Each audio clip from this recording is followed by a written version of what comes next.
চট্টগ্রামে হামের সংক্রমণ নিয়ে আরো তথ্য জানাতে আমাদের সাথে সরাসরি যুক্ত হচ্ছেন সহকর্মী রাজীব বড়ুয়া। রাজীব, টিকাদান কর্মসূচি চলার পরেও কেন হামের সংক্রমণ কমছে না, কি বলছেন বিশেষজ্ঞ চিকিৎসকরা? মুন্নি, শুভ সকাল।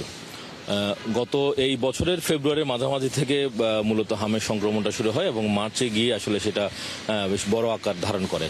তো এরপরে এপ্রিলে সরকারের পক্ষ থেকে কিন্তু এখানে বিশেষ টিকাদান কর্মসূচি শুরু হয়েছে।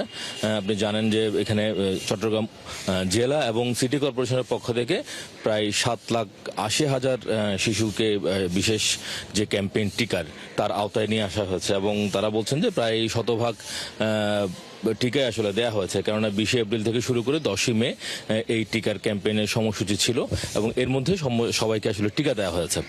কিন্তু এখানে আমরা যখন হাসপাতালগুলোতে যাই বা ক্লিনিকগুলোতে যাই সেখানে দেখছি যে আসলে টিকা নিয়েও কিন্তু অনেক শিশু আক্রান্ত হচ্ছেন।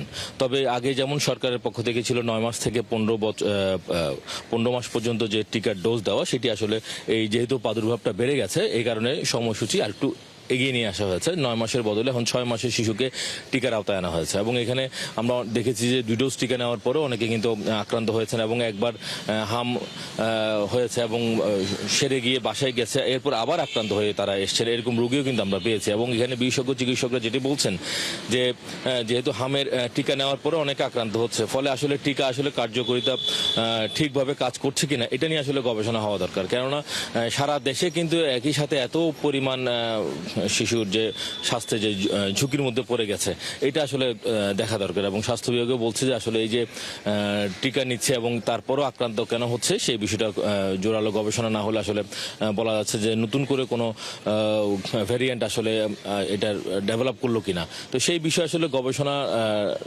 না করাতে আসলে তারাও বলতে পারছেন না আসলে কি নিয়ে সমস্যা হচ্ছে। এবং যদিও তারা বলছেন যে আসলে যেহেতু এটি সংক্রমণ ব্যাধি, বিশেষ করে হাম, ফলে অনেকে আসলে এটা মানছেন না। তারা বলছেন যে কোভিডের সময় যেরকম করে আসলে মানুষ সেই বিষয়গুলো মেনটেন করেছে, কিন্তু এই সময়ে এসে মানুষ এগুলো মেনটেন করছে না, যার কারণে একজন আরেকজনের সাথে থেকে যায়, ফলে একই রুমে থাকে, ফলে একজন থেকে আরেকজনের ছোঁয়াচের কারণে মূলত এই সংক্রমণটা আসলে বাড়ছে। তারপরে ডাক্তাররা বলছেন যে আসলে জ্বর বা এ ধরনের কোনো লক্ষণ দেখা দিলে, বিশেষ করে হামের পরিস্থিতি খুব জটিল হয়ে যায়, নিউমোনিয়া এবং ডায়রিয়া এই ধরনের যখন জটিলতা শুরু হয় তখন আসলে পরিস্থিতি যখন জটিল হয়ে যায় তখনই আসলে শিশুর পরিস্থিতি অনেকটা খারাপ হয়ে যায় এবং তখন ডাক্তাররা বলছেন যে আসলে কোনো ধরনের পরিস্থিতি, জ্বর, কাশি, সর্দি, ডায়রিয়া কোনো কিছু হলে। রাজীব বড়ুয়া, আপনি আছেন, খবর রাখতে থাকুন, আমাদের সঙ্গেই থাকবেন। চট্টগ্রাম থেকে হামের সংক্রমণ নিয়ে কথা বলতে রাজীব বড়ুয়া আমাদের সঙ্গে এতক্ষণ যুক্ত ছিলেন।